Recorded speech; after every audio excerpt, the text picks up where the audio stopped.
मेरा नाम कीर्ति है और आज मैं आपको अपनी कहानी सुनाने वाली हूँ। मेरे पापा मुझसे बहुत प्यार करते थे, लेकिन जब मैं छोटी थी, 8 साल की थी, तभी वो एक्सीडेंट में चल बसे। मेरी माँ ने उसके बाद दूसरी शादी कर ली। सच बताऊँ तो मैं नहीं चाहती थी कि मेरी मम्मी ऐसा करे, लेकिन उस समय अकेली औरत, छोटी बच्ची, इसलिए मेरी माँ ने शादी की।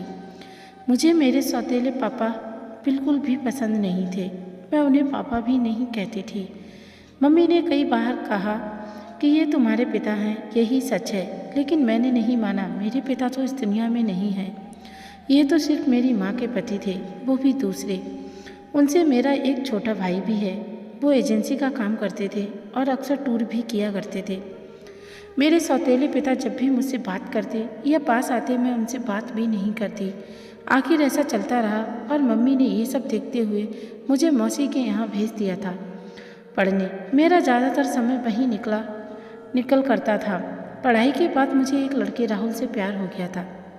राहुल नया नया ही हमारे शहर में आया था और मौसी के घर के पास ही रहने भी आया था। करीब 6 महीने में ही मैं राहुल को प्यार करने लगी थी। मैंने सोच लिया था कि शादी उसी से करूँगी।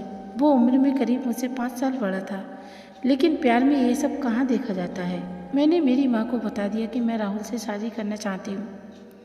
मेरी माँ ने बोला ठीक है। राहुल को मिलने के लिए मेरे घर बुलाया। राहुल अनाथ था, उसके माता पिता और रिश्तेदार नहीं थे, इसलिए वो खुद मेरे घर हमारी शादी की बात करने गया। मुझे बस मेरी माँ की हाँ चाहिए थी। पिता से मुझे कोई मतलब नहीं था, लेकिन वो भी वहीं थे जब राहुल आया था। माँ को लड़का पसंद आ गया। मैं खुश थी। राहुल चला गया और मम्मी भी कुछ काम से बाहर गई। जब मैं घर में अकेली थी, तब मेरे सौतेले पिता मेरे पास आए, बोले तुम उस लड़की से शादी नहीं करोगी। मैंने कहा आपसे किसने पूछा, चले जाइए यहाँ से। मैं वहाँ से जाने लगी, तब उन्होंने मेरा हाथ पकड़ा और फिर कहा तुम शादी नहीं कर सकती। इस बार उनकी आंखों में थोड़ा गुस्सा था। मैंने कहा मेरा हाथ छोड़िए और मुझसे दूर रहिए। मैं अपने कमरे में गई और दरवाज़ा बंद कर लिया। जब माँ आई तब मैंने कहा कि तुम्हारा पति मेरे साथ बदतमीजी कर रहा था। माँ ने कहा चुप रहो, कुछ भी उनके बारे में मत बोलो, वो हमेशा तुम्हारा भला सोचते हैं। मेरी माँ की आंखों पर तो जैसे पट्टी बंधी थी। माँ ने फिर रात में मुझसे बोला कि यह लड़का राहुल सही है, तू अच्छे से जान पहचान निकलवा ली। मुझे समझ आ गया था कि उन्होंने इनके कान भर दिए। मैंने कहा कि खोट राहुल में नहीं है, तुम्हारे पति में। वो मेरी शादी नहीं होने देना चाहते। पता नहीं उनके दिल में क्या है, लेकिन मैं राहुल से ही शादी करूँगी। मेरा फैसला मेरी माँ अच्छे से जान चुकी थी, इसलिए हमारी शादी तय हो गई। शादी की तैयारियाँ होने लगी। मैं खुश थी। इस दौरान मैंने उनकी आंखों में अजीब सी बेचैनी देखी। मुझे साफ दिखाई दे रहा था कि वो नहीं चाहते कि मेरी शादी हो। आखिर कौन बाप ऐसा सोचेगा, लेकिन वो पिता नहीं थे। आखिरकार शादी का दिन आ गया। सुबह मैं अकेले राहुल से छत पर बात कर रही थी। जैसे ही मैंने फ़ोन रखा, मेरे मुंह पर किसी ने पीछे से रुमाल रखा और मैं बेहोश हो गई। जब मुझे होश आया तब मैं एक कमरे में एक बिस्तर से बंधी थी। मेरा मुंह भी बंद था। मेरी शादी वाले दिन मुझे यहाँ कौन उठा कर लाया। थोड़ी देर बाद मेरे कमरे का दरवाज़ा खुला और सामने थे मेरे सौतेले पिता।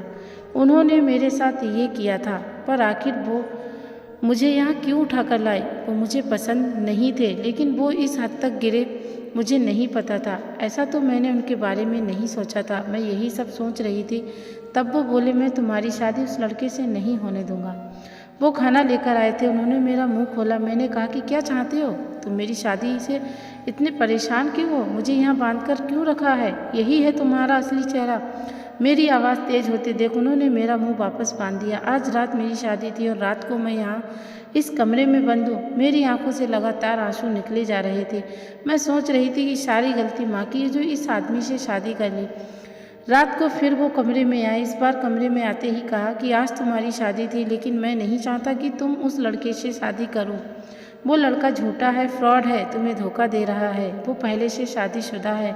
तुम मेरी बात नहीं मान रही थी, इसलिए मैं तुम्हें यहाँ इस तरह लाना पड़ा, लेकिन तुम्हारे भले के लिए मैं कुछ भी करूँगा। मैं 3 साल पहले जब शहर से बाहर कुछ काम से गया था, तब मुझे ये लड़का होटल में एक लड़की के साथ दिखा था। मुझे इसलिए याद है क्योंकि वो लड़की मेरे जानने वाले दोस्त को जानती थी। उस समय उसने उससे बात की थी, तब भी वो चुप था और मुंह छिपा रहा था। जब तुम उसे घर लाई तब मुझे लगा ये है वही है, इसलिए मैं तुम्हें मना कर रहा था। मैं जानता हूँ तुम मुझे अपना बाप नहीं मानती, लेकिन मैं तुम्हें हमेशा अपनी बेटी माना है और मैं वही करूँगा जिसमें तुम्हारी भलाई हो। फिर चाहे तुम मुझे कुछ भी समझो, कुछ भी बोलो, उस लड़की की सच्चाई तुम्हें सुबह पता चल जाएगी और तब तक मैं तुम्हें यहीं रखूँगा। और वहाँ से दरवाज़ा बंद करके चले गए। सुबह वो वापस आए, साथ में माँ भी थी। माँ ने पहले आते ही मेरे हाथ और मुंह खोला।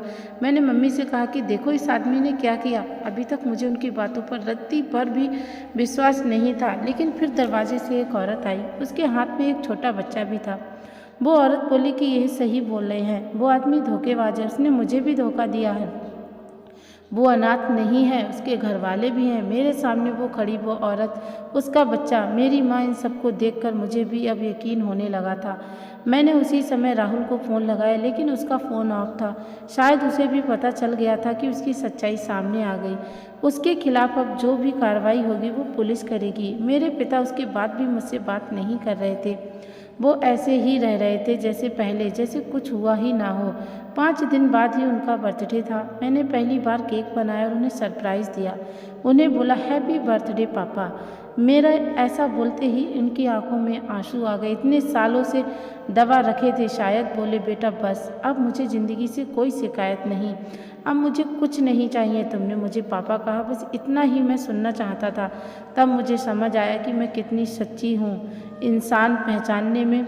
घर में मेरे सामने मुझे इतना प्यार करने वाले पिता थे, उनका मैंने कभी सम्मान नहीं किया और बाहर उस राहुल की झूठी बातों में आ गई। मेरे पिता ने ना सिर्फ मेरी लाइफ बचाई, बल्कि मुझे ये भी बताया कि मैं कितनी गलत थी। आपको ये कहानी कैसी लगी कमेंट करके हमें ज़रूर बताएं। हम इसी तरह की अच्छी कहानियाँ यहाँ लाते रहेंगे।